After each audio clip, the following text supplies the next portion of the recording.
meu iPad.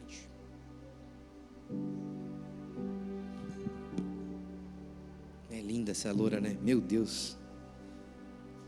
Uma salva de palmas pela minha esposa maravilhosa, irmãos. Olha aí.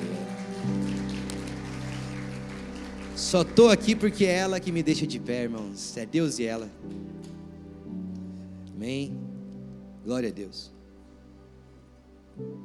Feche seus olhos, vamos fazer uma oração. Pai, obrigado, Senhor, por esse dia. Obrigado por a vida de cada um que aqui está. Eu creio, Senhor, que essa noite é uma noite de cura sobre essa igreja. É uma noite de renovo sobre a igreja. É uma noite de alinhamento, Senhor. Eu oro, Pai, para que possamos hoje receber tudo que o Senhor tem, Pai, para entregar. Não nos deixa distrair, não nos deixa, Pai, perder aquilo que o Senhor tem para fazer na igreja hoje. Senhor, molda a nossa mente, transforma a nossa mentalidade para que a gente possa, Senhor, receber tudo que o Senhor tem para nós. Não nos permita, Senhor, sair daqui de forma com que ficamos distraídos e perdemos aquilo que o Senhor queria fazer, mas que os nossos olhos nessa noite eles possam estar firmados em Ti, e que nós possamos, Pai, sair daqui totalmente diferente da forma que entramos, em nome de Jesus, amém. Amém? Irmãos, o tema que eu vou pregar hoje chama-se distração. Fala comigo, distração. 1, 2, 3 e... Aí, ensaiado fica melhor. Irmãos, Deus colocou em meu coração essa semana essa mensagem, e eu tenho certeza que quase todos nós passamos por processos de distração. Quem aqui acha que é uma pessoa distraída? Levanta a mão. Olha aí, o Luizinho levantou as duas de pé ainda. Quem aqui se considera uma pessoa que é focado em tudo que faz? Ou quem aqui se considera uma pessoa que dificilmente consegue focar nas coisas que faz? Mexe o dedinho do pé aí. Olha aí. Gente, a gente está em meio de uma sociedade onde a gente está cada vez mais se distraindo com facilidade. A gente nos tornamos pessoas de distração fáceis. Dificilmente nós conseguimos focar em algo, ter estabilidade em algo. É tanta coisa que está acontecendo ao mesmo tempo que às vezes nós estamos distraídos ao ponto de parece que não conseguimos construir nada. Quem já sentiu isso? E uma das coisas que muitas vezes nos distrai, alguns tipos de distrações que existem, por exemplo, a ansiedade. A ansiedade é uma das coisas que nos faz distrair fácil. A mente sempre fica em alerta, mas a gente está sempre com dificuldade de foco. Uma das coisas que tira o foco, faz nós nos distrairmos, a depressão. Nos deixa com uma lentidão mental, nos deixa com dificuldade de concentração. Uma das coisas que nos faz distrair, distúrbio de sono. A pessoa está sempre cansada, sempre a mente está dispersa, você não consegue focar em nada. O TDAH, que é algo que está em alta no dia de hoje, todo mundo tem TDAH. Você que tem TDAH, você tem dificuldade neurológica de sustentar a sua atenção. Tudo tira a tua atenção, você não consegue prestar atenção em quem está pregando, você não consegue, parece que para você, qualquer barulhinho tira a tua atenção, qualquer luz acesa tira a tua atenção. TDAH.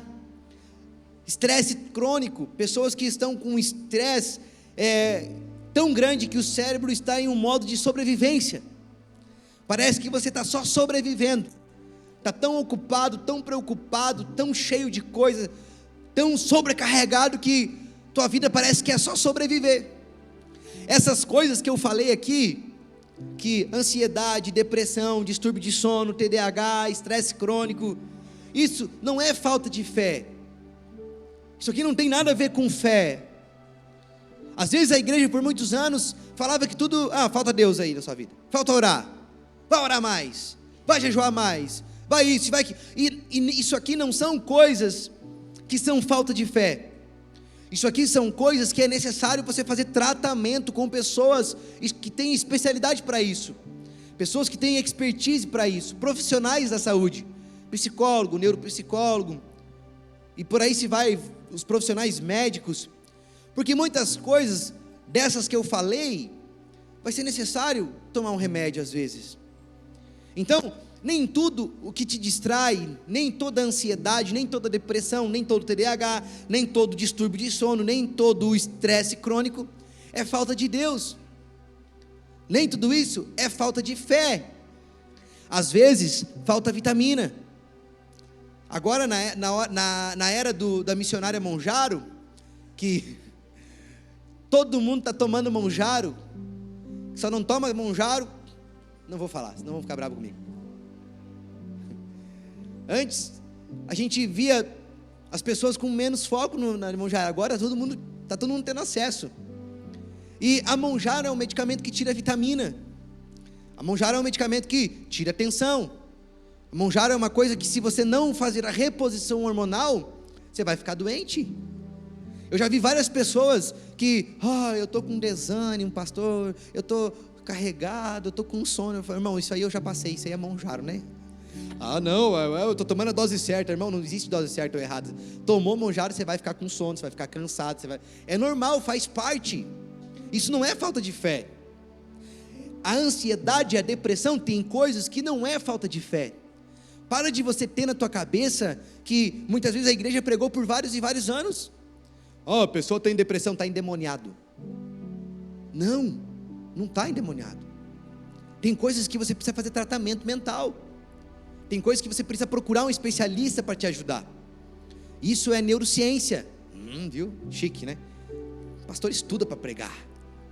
Isso é uma coisa que você precisa buscar uma cura.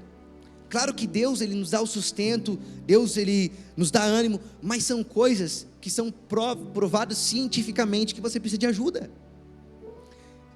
Acho que umas 2 semanas atrás, eu estou com muita coisa na cabeça, e aí o TDAH velho está voando. E aí eu estava conversando com um amigo médico, meu amigo, ele falou assim, cara, eu vou te dar um remédio aqui que vai te ajudar muito. Eu falei, beleza, manda a receita aí que eu vou comprar. Aí ele me deu a receita, eu cheguei para a Jenny, amor, vou tomar esse remedinho aqui. Ela falou, mas nem a pau. Como assim, você não quer que eu foque, você não quer que eu fique focado? Não, isso aqui é muito forte para você. Eu fui na minha psicóloga, na terapia da semana, eu falei, eu estou muito desfocado, assim, o médico me falou esse remédio aqui. Ele falou, o quê? Esse remédio aí? Não, trata com esse aqui, é um fraquinho, natural, você nunca tomou nada para isso, vai tomar um troço aí, você vai ficar arrebentado, você vai ficar assim, estralado. Pessoas vão olhar para você e vão achar que você está cheirado. Como é que você está? Tudo bem? Eu estou bem. Eu estou maravilhoso. Ia chegar em casa, a Jenny ia me olhar, meu Deus. Sai dele. Por quê? Porque eu fui procurar ajuda. Então, às vezes você fica se privando de procurar ajuda por um problema psicológico que você tem, por você achar que é falta de fé, por você achar que você não está orando. Não, irmãos, não tem nada a ver com isso. Deus deixou a medicina aqui, Deus deixou a ciência aqui, para o quê? Porque foi Deus que criou ela também. Deixa eu te falar, foi Deus que criou um cientista, foi Deus que criou, Deus criou. Hoje em nosso tempo tem remédios, antigamente tinha chá, irmãos, não sei vocês, mas a minha mãe era do tempo do chá. Irmãos, um dia eu dormindo, minha mãe botou cebola nos meus pés. Quem já passou por isso, irmãos?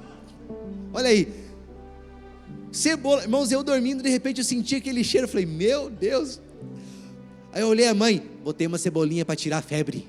Mas a mãe, tu nem sabe se eu estou com febre ou não. Não, meu filho. Chá de quem estava com gripe aqui. E aí a minha mãe fazia alho, cebola, limão e mel. Irmãos, por 2 semanas ninguém sentava do meu lado na escola.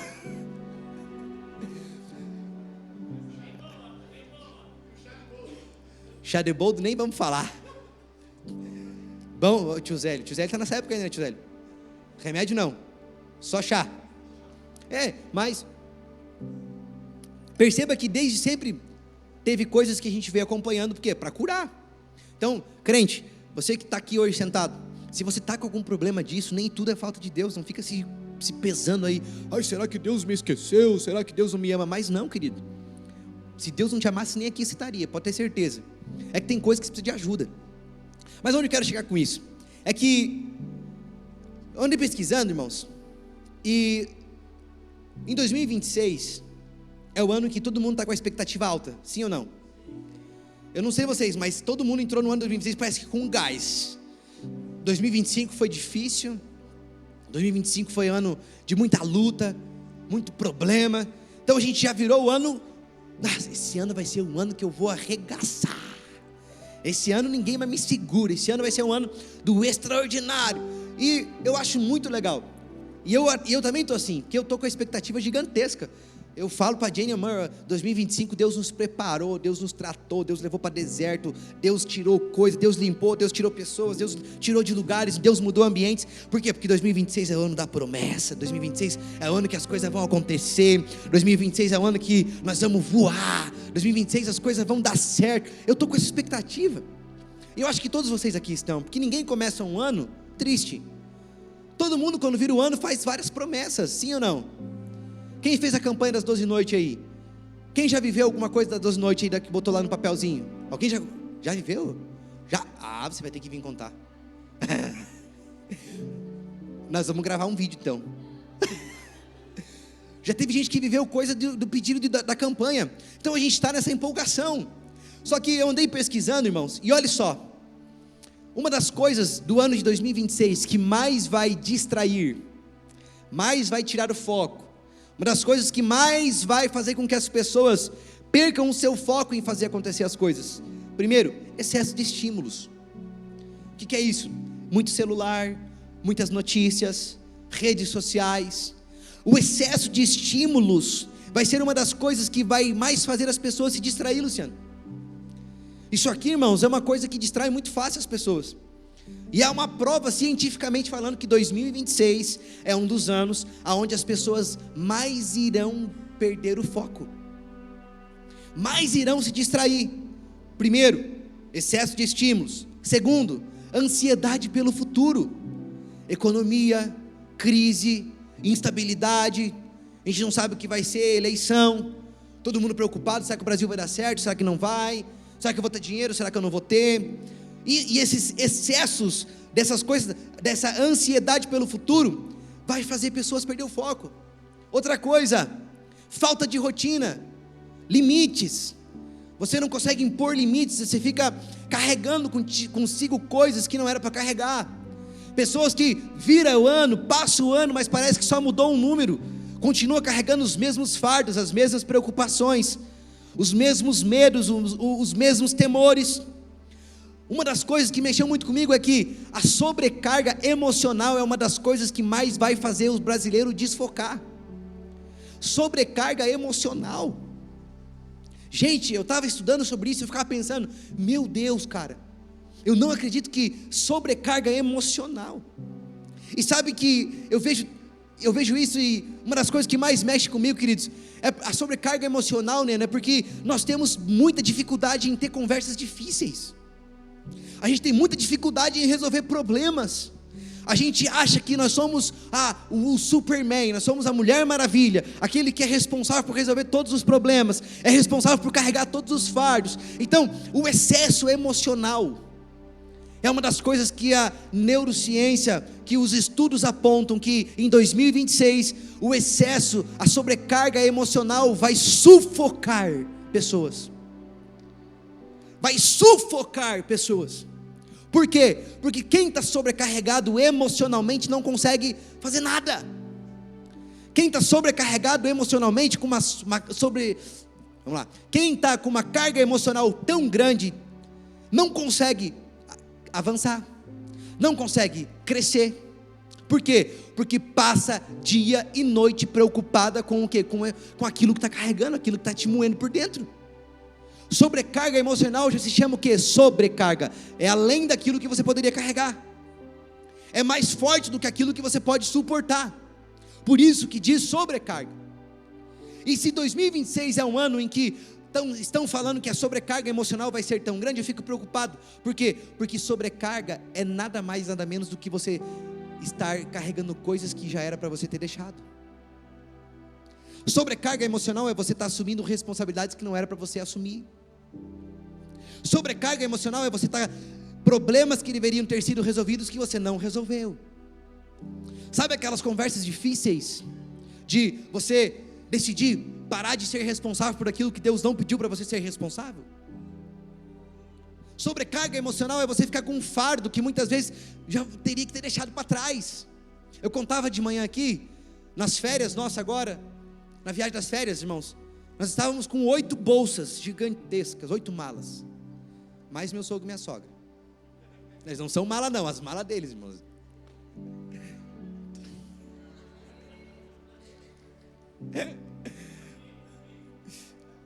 Tá gravado, depois alguém aqui vai mandar pro meu sogro, tenho certeza, Zélio. Irmãos, eu chegava no aeroporto para descer do avião, eu já ficava pensando, meu Deus, lá vai eu. E era mala aqui, era duas aqui, uma aqui, e carrinho aqui, daí de repente, carrinho travava, caía as malas, levantava as malas de novo, e todo mundo brabo, e eu falava pensando, meu Deus do céu. Aí eu fiquei pensando sobre isso hoje, porque quase 20 dias a gente passou carregando essas malas, mas eu não vi a hora de voltar para casa, de poder botar as malas no meu closet e falar assim, ó, Deus, chega disso aí, não quero mais nem ver essas malas, porque estava cansado, sério, 20 dias carregando aquilo lá, cara, 20 dias sendo humilhado no aeroporto. Eu ficava pensando, meu Deus, ainda a Jenny, ao invés de levar uma malinha bonitinha, irmãos, ela não me pegou a pior mala, ela falou, por quê? Porque eu vou comprar uma nova lá, daí eu saquei, eu deixo lá, irmãos, aí eu pensei, ela que vai carregar, quem carregava a mala feia? Eu. Todo mundo ficava olhando, olha aí um pobre aqui, o que está fazendo aqui? Escravo de alguém aqui. Irmãos, por quê? E eu carregava aquela mala, por quase 20 dias, não aguentava mais. Quando chegou o pastor Claudemir, o dia de botar no carro assim, eu botei com uma sensação de alívio, sabe? Só falta mais um dia. Irmãos, agora imagine você, que muitas vezes não está carregando uma mala física, mas está carregando uma mala emocional tão grande há tanto tempo. Dias e dias que você olha, você pensa, não tenho mais força para carregar isso aí. Está carregando feridas que você já tinha que ter liberado cura. Está carregando marcas do passado que vive constantemente falando na sua mente. Está carregando pessoas que você já tinha que ter deixado entregado para Deus. Está carregando emoções que Deus já falou para você, ei, para de carregar isso aí, eu quero te curar disso.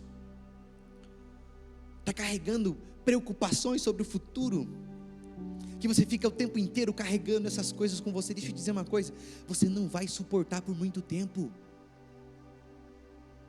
Para de carregar aquilo que Deus não pediu para você carregar. Para de carregar uma sobrecarga emocional sobre você, achando que você vai suportar tudo. Não, aprenda a pôr limites.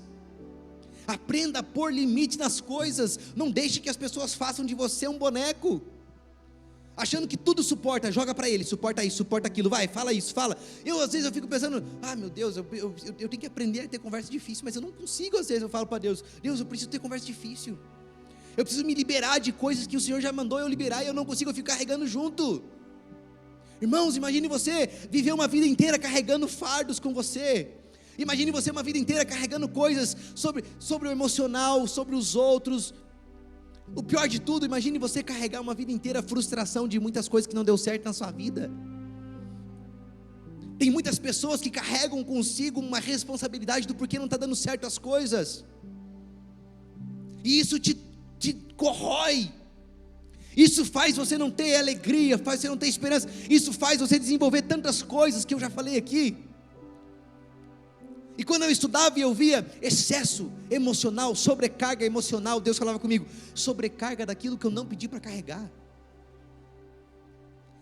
sobrecarga daquilo que Deus falou, ei, eu já mandei você deixar, já mandei você sair desse lugar que você está, eu já mandei você parar de carregar essas malas que você está carregando. Na tua mente agora está vindo aquilo que você está carregando, que você já deveria ter deixado para trás.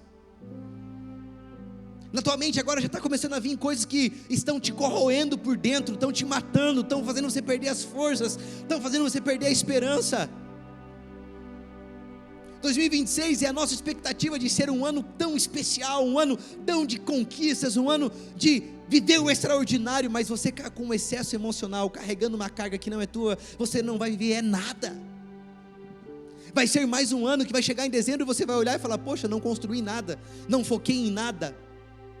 A sobrecarga emocional é especialista em roubar foco. Aí você fica tão focado no teu problema, e Deus está dizendo para você, ei, eu já te dei ordem para você sair desse lugar que você está de vítima muitas vezes. A gente fica se justificando, eu não merecia, porque isso, porque aquilo, e Deus está dizendo, ei, o teu passado não importa mais. A gente fica regando o passado e esquece de regar o futuro, e aí nada floresce, nada constrói, nada muda, parece que tudo está igual. Por quê? Porque você só vive do passado. Sobrecarga emocional muitas vezes não é sobre o futuro, é sobre o que já passou, sobre as feridas que já foi um dia feito na sua vida. E você pode estar falando, mas pastor, é fácil para você falar. Irmãos, deixa eu te dizer uma coisa, o processo de cura, o perdão, ele não vem na hora, ele vem no dia a dia. Deus vai derramando com doses diárias a força que você precisa para esquecer o passado e seguir em frente. Mas enquanto a gente persiste em ficar carregando as emoções do passado, das frustrações de não ter dado certo, das coisas que às vezes a gente se cobra, a gente perde o foco no futuro que Deus tem para a gente. E quando eu lia isso, estudava isso, sabe uma das coisas que mais mexia comigo, queridos? É que mesmo que você esteja distraído, mesmo que você esteja ansioso, mesmo que você esteja depressivo, mesmo que você esteja com uma sobrecarga emocional sobre sua vida, mesmo que você esteja sobrecarregado, Jesus nunca te condenou. Jesus nunca condenou os cansados, pelo contrário, Ele sempre os convidou a descansar. Jesus nunca condenou os cansados, nunca condenou os depressivos, nunca condenou os ansiosos, nunca condenou aqueles que têm medo, mas Ele sempre nos convidou ao quê? A descansar. Não um descanso diferente. Por quê? Porque para 2026, se é um ano extraordinário na sua vida, 3 coisas você vai precisar ter. Você precisa ter uma mente descansada, um coração guardado e um foco protegido. Enquanto você não tiver essas 3 coisas, uma mente descansada, um coração guardado e um foco protegido, você não vai conseguir crescer. Aí você pode perguntar, mas pastor, eu estou cansado. Talvez sua distração vem do cansaço. Deus, Ele quer te restaurar. Talvez sua distração, ela vem do que? Da ansiedade. Deus quer te acalmar. Talvez a tua distração, ela vem do excesso de estímulos. Deus quer te alinhar. Se talvez a tua distração vem da alma, você foi ferido gravemente, foi causado algo em você que te destruiu, Deus está dizendo para você, eu quero te curar. É por isso que o salmista nos escreve em Salmos 84, capítulo 11, Salmos 84, capítulo 11, coloca a King James, e é Salmos 84, não 74, Salmos 84, 84,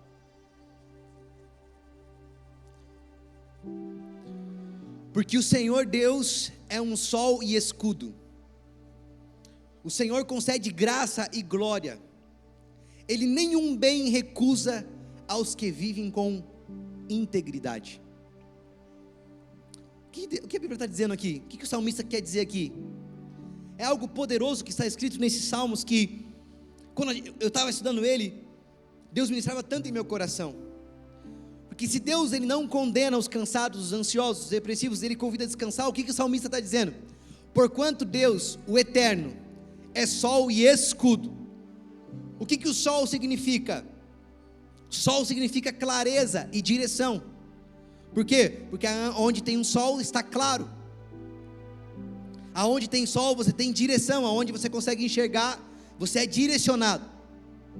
Quando fala de escudo, fala que Deus é proteção e segurança.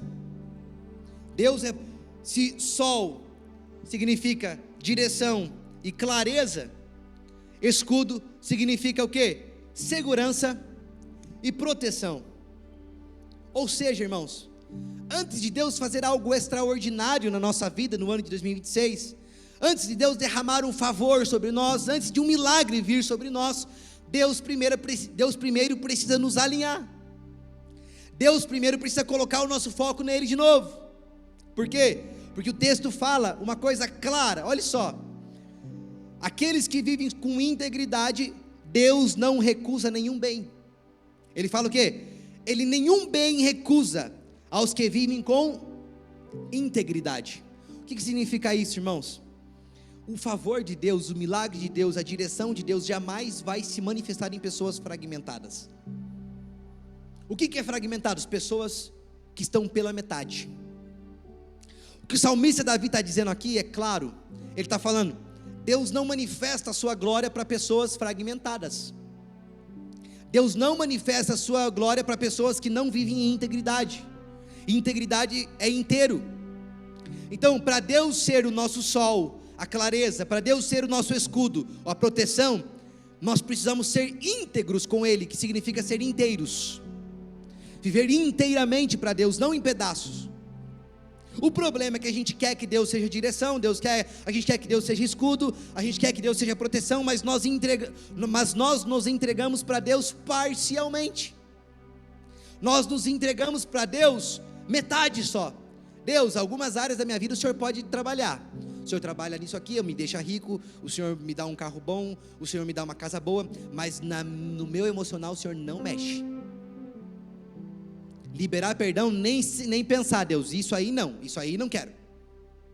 A gente quer que Deus seja a direção, a gente quer que Deus seja o sol, a gente quer que Deus seja a clareza, mas a gente não consegue ser íntegro com Deus. É igual você alugar um Airbnb, e você coloca que vai ter 3 pessoas com você.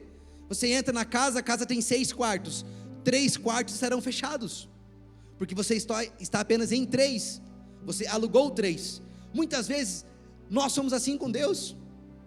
A gente quer que Deus faça algo extraordinário na nossa vida, a gente quer que Deus faça coisas novas em nós, a gente quer que Deus libere favor, mas nós não vivemos para Deus inteiros, não nos entregamos inteiramente para Deus, não vivemos com integridade com o Senhor, e aí as coisas não acontecem para nós, e a gente começa a ficar cada vez mais frustrados. E eu pergunto, poxa, mas por que as coisas não estão acontecendo para mim? Por que não está dando certo isso? Porque Deus está dizendo, você está deixando eu acessar apenas uma área da sua vida, está deixando eu acessar apenas uma parte da sua vida. Eu não quero só uma parte, eu quero tudo. Eu não quero que você me dê só o resto, porque muitas vezes a gente está vivendo o evangelho que a gente entrega o resto para Deus. É o tempo que sobra, não é o tempo primeiro, é a pior oferta, é o único dia domingo, e olhe lá, se tiver qualquer outra coisa, eu priorizo outras coisas, não priorizo Deus. A gente diz que é inteiro, diz que é íntegro, mas entrega apenas metade, e muitas vezes nem metade entregamos, muitas vezes não conseguimos nem compartilhar com Deus os nossos desafios. Escute o que eu quero te falar aqui, queridos. Uma das coisas que mais mexe comigo, é que quando a gente não consegue ser inteiros com Deus, íntegros com Deus, dificilmente a gente vai conseguir construir algo na nossa vida, dificilmente você vai conseguir construir alguma coisa. Por quê? Porque pessoas fragmentadas, pessoas que estão em pedaços, não constroem nada, apenas conseguem olhar todos os dias para os seus próprios problemas e crises, os olhos ficam travados no momento que está vivendo, não no futuro que pode viver. Por isso que o salmista escreve, quem consegue viver com integridade, nenhum bem Deus recusa para você. O que ele está dizendo, quando você decide viver com integridade e inteiramente para o Senhor, quando você fala, Deus, a minha vida é sua, os meus dias são seus, o Senhor pode tocar onde o Senhor quer tocar, há uma promessa dizendo, nada vai faltar sobre você, nada vai faltar sobre você. E uma das coisas que mais mexe comigo, irmãos, é que uma das perguntas que a gente se obriga a fazer agora, em quem tu acha que o inimigo quer atacar primeiro? Ele ataca no início, no meio ou no fim? Responda para mim, tu acha que o inimigo ataca onde? No início, no meio ou no fim? A resposta é nunca no fim. Por quê? A resposta nunca é no resultado. Por quê? Porque aquele que está fragmentado não constrói nada, porque quando começa a construir, o diabo ataca no início. Por que o diabo ataca no início, quando você começa a fazer coisa nova? Sabe quando você começa um projeto novo, você começa coisas novas na sua vida, você vira o ano, você vira uma chave, esse ano vai ser diferente, eu vou firmar, eu vou servir, eu vou fazer tudo, eu vou viver um extraordinário. O diabo vem e te ataca no início. Por quê? Porque se ele te atacar no início, ele não precisa se preocupar com o resultado final da sua vida, porque você não vai ter resultado. O diabo tenta te atacar no início, por quê? Porque ele atacando no início, ele consegue te distrair ao ponto de você parar com a construção que você começou. O diabo tenta te atacar no início de quando você começa algo, uma restauração no casamento, uma reestruturação no negócio, uma nova fase da vida profissional, uma nova forma de servir na igreja. O diabo vai te atacar no início, justamente porque o inimigo sempre ataca no início, queridos, porque quem se distrai no começo, dificilmente permanece inteiro até o fim. O diabo tira a tua atenção no início, porque dificilmente quem se distrai no início, constrói algo que vai chegar até o final. A prova disso é quando o diabo chega para Jesus, no início do deserto, de 40 dias, Jesus estava começando o seu ministério ali, e o diabo tenta Jesus aonde? No início. Por quê? Porque o diabo sabia que o ministério que Jesus tinha era tão grande, que se ele não conseguisse parar Jesus no início, o resultado seria grande. Sabe o que Deus está dizendo para você nessa noite? O diabo está parando você no início, está te distraindo no início, porque aquilo que o Senhor tem reservado sobre você é tão grande, que o diabo sabe o diabo sabe o lugar que você vai chegar, o diabo sabe o carro que você vai andar, o diabo sabe a casa que você vai morar. É por isso que todos os dias ele tenta lançar distração sobre você, para que você não consiga avançar. É por isso que todos os dias o diabo tenta te distrair ao ponto de tirar a tua atenção, tirar o teu foco no início. Por quê? Porque ele sabe que se você passar por isso e você não se distrair, você vai alcançar aquilo que o Senhor já prometeu sobre a sua vida. Ele sabe que se você se distrair, dificilmente você vai alcançar aquilo que o Senhor preparou para você. É por isso que o diabo quer roubar a tua atenção no início dos projetos. É por isso que o diabo quer roubar a tua atenção no início, quando você está começando. Porque ele sabe, ele tem... Só que o mais incrível de tudo, irmãos, é que o diabo não tem autoridade para tocar em você. O diabo não tem autoridade para tocar na tua vida. O diabo não tem autoridade para tocar na tua saúde. O diabo não tem autoridade para tocar nas tuas finanças. Mas ele consegue te tentar, lançando setas sobre o seu ouvido. Para agora, você não vai conseguir, desista. Olha aí, ó, vai dar um passo novo, né? Chegou o tempo da promessa. E aí as lutas começam a vir. As lutas começam a vir. Sabe quando tu pensa que agora tudo vai dar certo? Esse ano é o ano. Esse ano eu vou fazer isso, eu vou fazer aquilo. E de repente começa a vir uma avalanche de problema. Aí você se pergunta: meu Deus, agora que eu decidi fazer certo, parece que só está dando tudo errado. Quem já passou por isso? É porque o diabo está tentando te distrair no início. Porque já existe uma palavra de Deus estabelecida sobre você. E a palavra é: eu sei os planos que eu tenho para vocês. Não planos de causar danos, mas planos de dar um futuro, planos de fazê-los prósperos. Vocês têm planos de viver uma vida de abundância. O que é a abundância? É não faltar nada. É não faltar nada. Deus está dizendo para você nessa noite: o diabo, ele sabe o que eu tenho para você. Por quê? Porque o diabo, ele sabe o teu futuro. Ele não consegue entender o teu futuro, certamente, mas ele sabe que existe uma palavra de Deus sobre você. A Bíblia já é a maior profecia que existe, pastor Claudemir, e ela já está aqui. Então o diabo sabe que ali existe uma palavra que Jeremias falou: eu sei os planos que tenho. Então o diabo, ele fica todos os dias tentando jogar coisas sobre você para te distrair, para você não alcançar a promessa. Mas eu tenho uma resposta para você. Por quê? Porque o diabo, ele não tem autoridade para te tocar. O diabo não tem autoridade para te parar. O diabo tem autoridade apenas para tentar te convencer que você não vai conseguir. O diabo, ele tem apenas a chance de jogar tentações para você cair. O diabo tem a oportunidade de jogar palavras ao vento, aquelas mentiras sobre você. Quais mentiras? Você não consegue, você não constrói nada, tua família nunca deu certo, tudo que você começa você não termina. Tua vida é difícil mesmo, que essa crise financeira faz parte da tua história. Olha para o teu passado, olha para o teu pai, olha para tua mãe, olha para os teus tios, olha. O diabo fica falando essas palavras sobre você. Por quê? Porque ele não pode tocar em você, ele não tem autoridade sobre o teu futuro. O teu futuro está guardado nas mãos de Deus. E é por isso que ele fica te fazendo todos os dias querer com que você não acesse esse futuro. É por isso que ele fica lançando palavras sobre você, que você é fracassado, você é alguém que vai dar errado, você é alguém depressivo, você é ansioso, você é alguém... Todos os problemas ele fica lançando aos seus ouvidos com uma forma de chamar a tua atenção. Porque ele não tem autoridade para te tocar. Ele só consegue te distrair.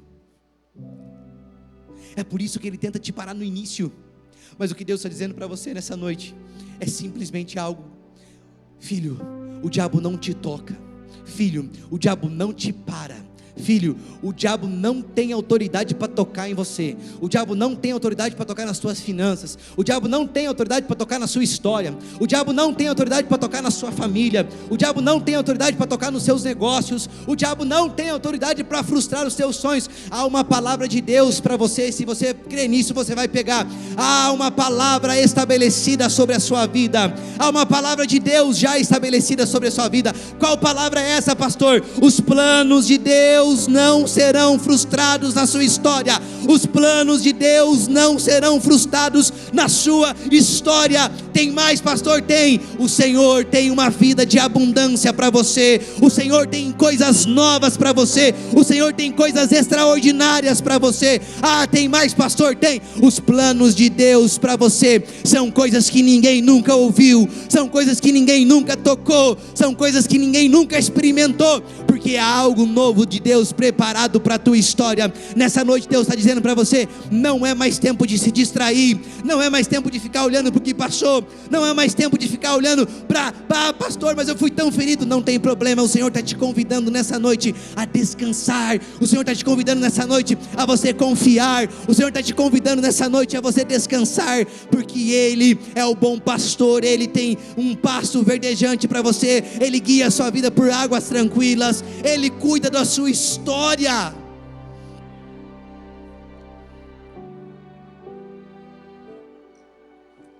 Estão me entendendo?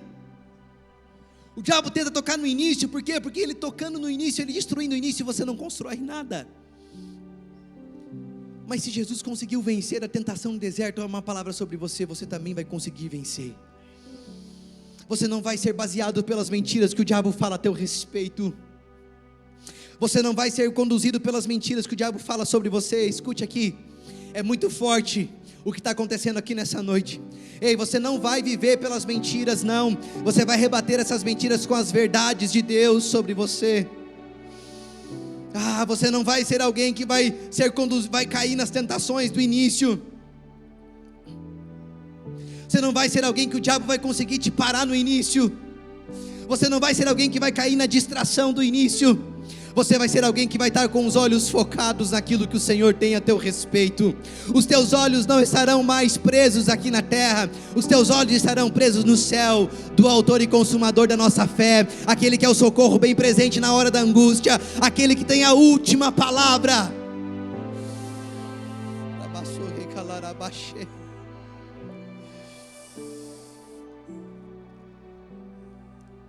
Igreja, sabe? Às vezes a gente é baseado pelas mentiras que o inimigo tenta falar pra gente. Deus te abandonou, Deus te deixou, acabou pra ti, cara. Como uma forma de te distrair, de tirar a tua atenção daquele que tem a última resposta. O diabo fala: Deus te deixou. O diabo fala: você está sozinho. O diabo fala: você não vai conseguir. O diabo fala: você não vai construir. O diabo fala: você é alguém que o teu TDAH é tão forte que você não vai construir nada. O diabo fala: essa depressão vai te matar, essa ansiedade vai te matar. O diabo fala: Deus não está nem aí para você. Mas eu sirvo a um Deus que, quando um rei achou que tinha acabado com a vida de Sadraque, Mesaque e Abednego, eu sirvo a um Deus que, quando olharam: vamos jogar, está todo mundo se prostrando, mas tem 4, Sadraque, Mesaque e Abednego não se prostraram, tem 3 jovens que não estão se prostrando, rei.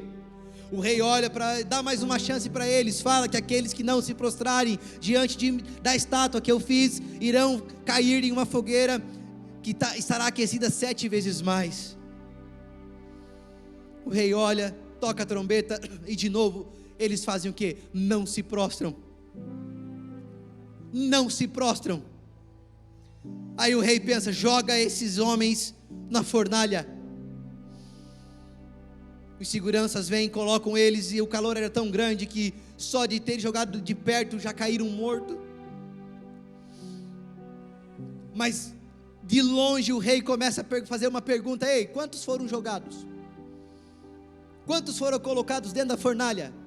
Rei, foram 3. Algo de errado não está certo. Como assim, rei? O Senhor mandou, Eu coloquei, Senhor, a ordem foi dada, eles foram colocados. A notícia ruim é que o quê? Você não vai conseguir, você não vai dar certo, Deus te abandonou. Aí eu provo para você que a notícia é diferente. A notícia que todos queriam ouvir era o quê? Os meninos foram queimados instantaneamente. Mas os meninos não serviam a um Deus que deixava sem resposta. Os meninos não serviam a um Deus que deixava órfão. Os meninos não serviam a um Deus que deixaria eles perecer, porque a palavra de Deus que eu nunca vi um justo ficar sem resposta. Quando o rei olha de longe, ele vê, alguma coisa está acontecendo diferente, porque não tem mais 3. Alguma coisa está acontecendo diferente, não tem mais 3. O que está acontecendo? Tem 4. E o pior, eles estão caminhando dentro da fornalha. E esse quarto homem não está igual a eles, ele está todo vestido de branco. O mundo fala, Deus te deixou. O mundo fala, Deus te abandonou. O mundo fala, não tem mais expectativa para você. O Deus que eu sirvo é o Deus que estava com Sadraque, Mesaque e Abednego na fornalha, quando diziam, acabou para eles. Deus falou, não acabou não, porque eu estou nessa história. Não acabou não, porque eu estou nessa história. Não acabou não, porque eu estou nessa fornalha. Quando acharam que tinham acabado com Daniel, joga Daniel na cova dos leões, que vai ser apenas em segundos. Deus falou, não, vocês acham que em segundos o leão vai devorar, mas eu sou o Deus que faço o leão virar um travesseiro para Daniel dormir. Sabe o que Deus está dizendo para você? Talvez até os dias de hoje estão falando para ti, você está sozinho, você está abandonado, a tua vida não vai mais dar certo, mas Deus está dizendo, eu sou o Deus que não deixo você por nada. Eu sou o Deus que não perco batalha. Eu sou o Deus que entro na guerra pelejando por você. Eu sou o Deus que entro na fornalha aquecida 7 vezes mais para salvar aqueles que eu amo. E a resposta para você nessa noite é: Deus te ama como nunca ninguém vai te amar. Você é escolhido de Deus, você é separado por Deus, você é preparado por Deus. Pode vir o dia mais difícil, pode vir a crise mais difícil, pode vir a tempestade mais difícil, que Deus está dizendo para você: foca em mim, meu filho, não se distraia com os dias maus, porque as minhas mãos estão estendidas sobre você. Irmãos, o mundo todos os dias tenta nos fazer pensar que Deus nos abandonou. O mundo todos os dias tenta nos fazer pensar que Deus se esqueceu da gente. Mas a resposta para você é que Deus não esqueceu de você. Deus não te deixou. Essa luta vai passar. Mas Deus quer mudar o teu foco nessa noite. Talvez você está distraído, cara. Tudo tira a tua atenção de Deus, tudo rouba o teu foco de Deus. Parece que você vem aqui no domingo, mas parece que nada acontece na sua vida, porque na segunda-feira você faz tudo do jeito que você quer. Deus está dizendo aí, é tempo de você deixar eu agir na sua vida. É tempo de você deixar eu agir na sua história. Deus está dizendo, é tempo de você deixar eu pelejar por você. É tempo de você deixar eu entrar na guerra. Tem muitas guerras que você não vence porque você não convidou Deus ainda. Tem muita guerra que você não venceu porque Deus não está contigo nessa guerra. Você está lutando sozinho. Deus está esperando você dizer: Senhor, até aqui fui eu, mas agora eu preciso de você, Deus. Deus está esperando você olhar para o céu e falar: Senhor, eu preciso de Ti. Até aqui eu lutei com as minhas próprias forças, mas eu estou cansado. Deus está esperando essa ação nossa, igreja. Deus está esperando com que a gente venha tomar posicionamento, porque Ele quer ser o nosso escudo, Ele quer ser a nossa proteção, Ele quer ser a nossa direção.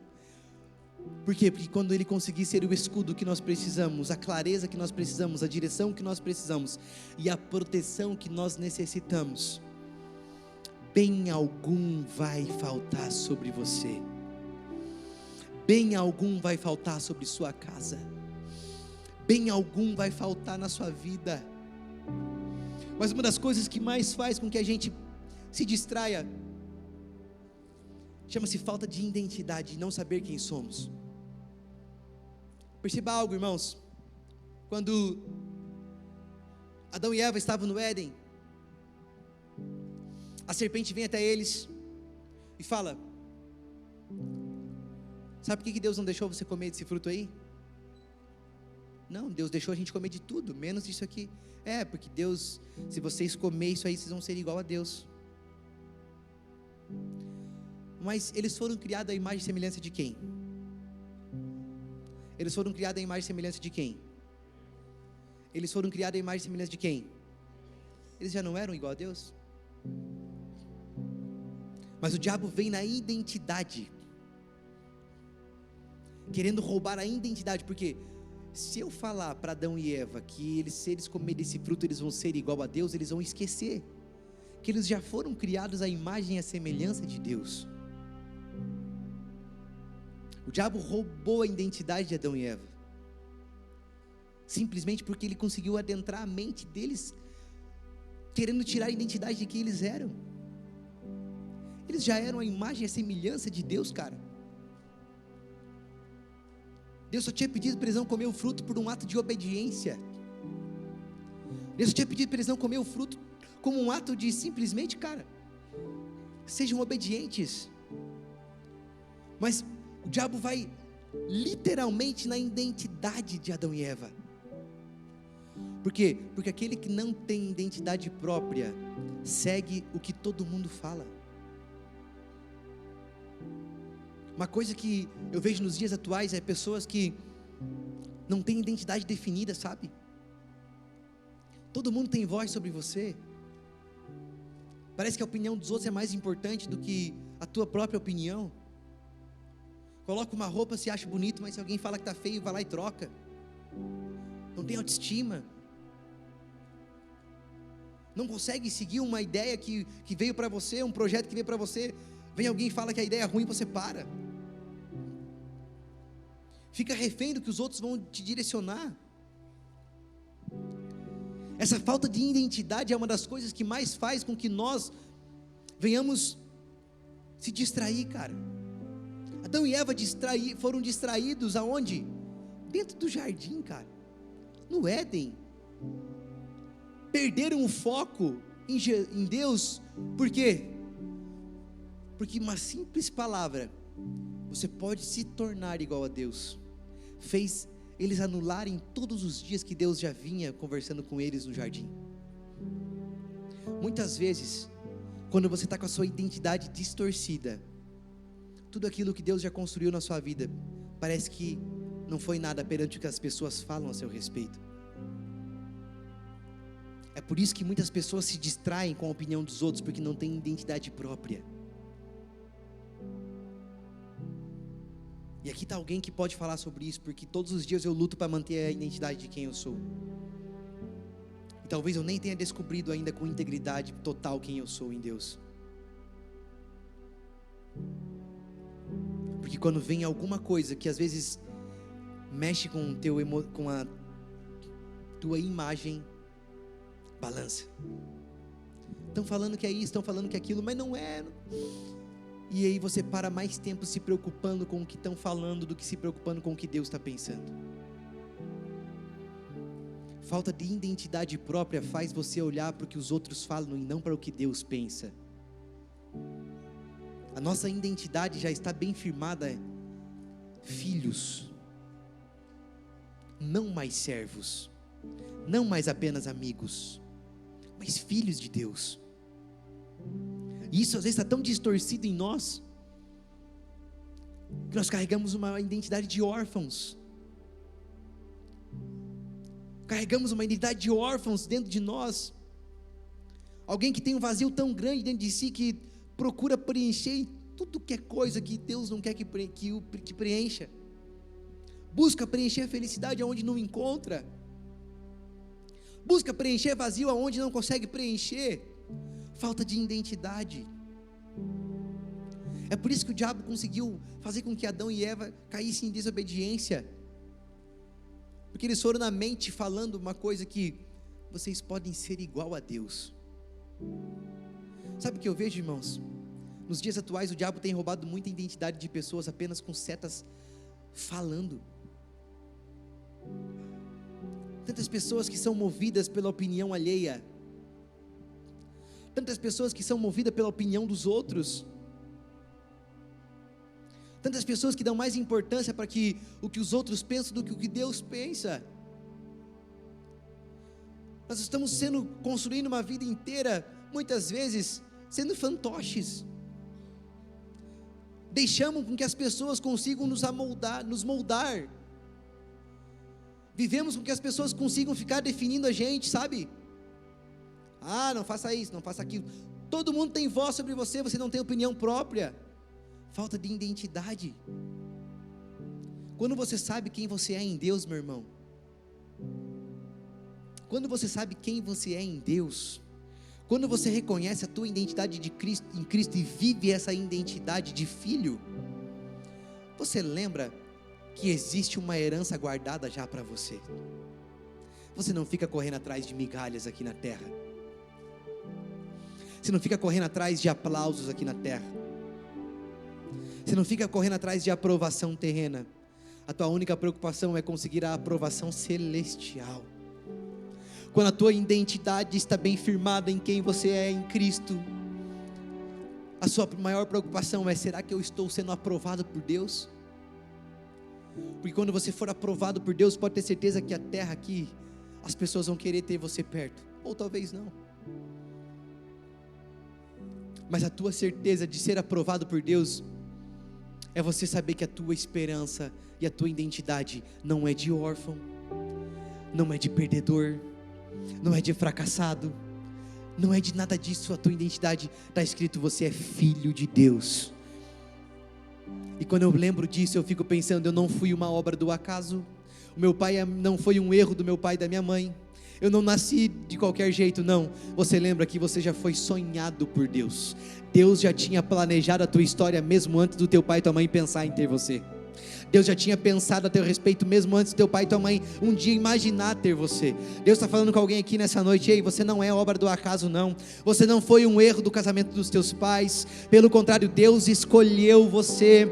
Deus te escolheu antes do ventre da sua mãe. Deus escolheu você antes do ventre da sua mãe. Deus escolheu a tua história. Deus desenhou os teus dias. Ei, Deus está falando com alguém aqui nessa noite. Você às vezes fica carregando contigo um fardo de você achar que você foi um erro, de você achar que a tua vida sempre foi um fracasso. Deus está dizendo para você: eu te escolhi desde o ventre da sua mãe. A tua identidade é de filho amado, separado, preparado por Deus. Na tua identidade está escrito, está marcada com o sangue que foi jorrado na cruz do Calvário.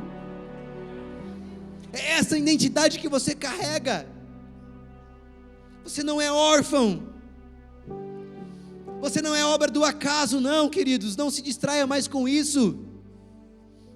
Não deixa mais que o diabo consiga roubar a tua atenção com palavras disso, falando que você é órfão. Não, tem a sua identidade em Deus. Tem a sua identidade firmada em Deus, a identidade de Deus sobre você. Você sabe qual é? Você é um filho amado pelo Senhor. E para encerrar essa mensagem, eu me lembro de Pedro, quando Jesus aparece sobre as águas numa noite, e Pedro vê Jesus de longe e fala: é um fantasma, é não sei o que. E Jesus fala: não, Pedro, sou eu. Mestre, se és tu mesmo, manda que eu vá até você. Se és tu mesmo, mestre, manda que eu ande sobre as águas. Jesus fala para Pedro: então Pedro, pode vir, saia do barco, venha. Pedro então tira os pés e começa a andar sobre as águas. No meio do caminho, o vento começa a bater em Pedro, e Pedro olha, sente o vento e tem o quê? Medo. E nesse momento, Pedro começa o quê? A afundar. Mas eu estava estudando essa mensagem e olhando o contexto, irmãos, a tempestade já estava lá quando Pedro ainda estava dentro do barco. Pedro estava dentro do barco, e antes dele sair do barco, seu Vilmar, já tinha vento, já tinha tempestade. Quando Jesus convida Pedro a sair do barco, a tempestade não chegou do nada, a tempestade já estava lá. Presta atenção em mim aqui, eu vou encerrar agora. Aí o segredo de tudo está: quando Pedro sai do barco, então já tinha vento, já tinha tempestade, mas Pedro sai, sim ou não?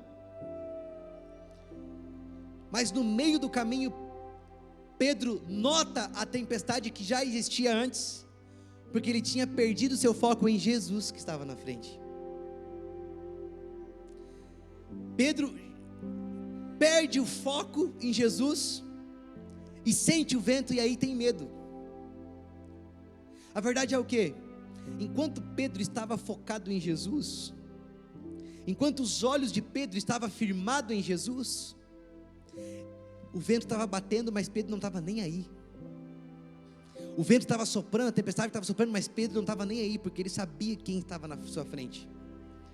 No instante em que Pedro tira os olhos de Jesus, automaticamente ele sente a tempestade e pensa: eu vou morrer. Sabe o que Deus está dizendo para você? Tem muitas tempestades na sua vida que já estavam acontecendo há tempo, mas ainda os teus olhos estavam presos em mim, é por isso que você não tinha notado. Tem muitas coisas acontecendo na sua vida que eu já estava te sustentando, mas você notou só agora, porque você desfocou de mim. E sempre que você perde o foco de Jesus, você começa a sentir coisas que você não sentia, começa a ter medo do que você não tinha medo, começa a distrair, e a distração faz com que você perca a estabilidade em Deus. É por isso que Pedro nos prova isso. Enquanto os olhos dele estavam firmados em Jesus, ele sai do barco e anda sobre as águas. No momento em que ele perdeu o foco, ele começa a afundar. Sabe o que Deus está falando para você e para mim aqui nessa noite? Enquanto os teus olhos estiverem firmados em mim, você vai andar sobre as águas. Enquanto os teus olhos estiverem firmados em mim, você vai viver milagres na sua história. Enquanto os teus olhos estiverem firmados em mim, você não vai se distrair. Mas a partir do momento em que a distração te chamar mais atenção do que Jesus, aí você começa a cair. Mas Deus nessa noite está falando com alguns corações aqui, dizendo: ei, tira o teu foco do problema, tira o teu foco do tamanho da tempestade. Deus está dizendo para algumas pessoas aqui hoje: eu tenho coisas novas para fazer na sua vida. Deus está dizendo para algumas pessoas aqui hoje, nitidamente, a distração fez parte de você até hoje. A partir de agora ela não vai mais impedir o teu crescimento. Até agora você estava instável, você não construía nada, você não conseguia terminar nada, mas Deus está dizendo para você hoje, esse ciclo vai encerrar na sua história. Hoje você vai começar coisas novas e você vai concluir. Hoje você vai sair daqui com uma mente transformada pelo Senhor. Como assim, pastor? Hoje a sua mente não é mais de órfão, é de filho. Hoje a sua mente não é mais de alguém que sempre começou, mas nunca terminou. Não, você vai começar coisas, você vai ter estabilidade na sua vida. Você não vai mais carregar fardos emocionais que não são seus. Você não vai ser o que a ciência está dizendo que 2026 vai ser. Pessoas com excesso de ansiedade, com excesso de cargas emocionais. Não, você não vai ser assim. Você não vai dizer o que as pessoas dizem que você vai ser. Não, você é quem Deus diz que você é. Você não vai ser como Pedro, que por um instante tirou os olhos de Jesus e começou a naufragar. Você vai seguir vivendo de fé, você vai seguir vivendo de milagres, você vai conseguir viver a sua vida vivendo no sobrenatural de Deus. Eu quero que você se coloque em pé no seu lugar e com seus olhos fechados.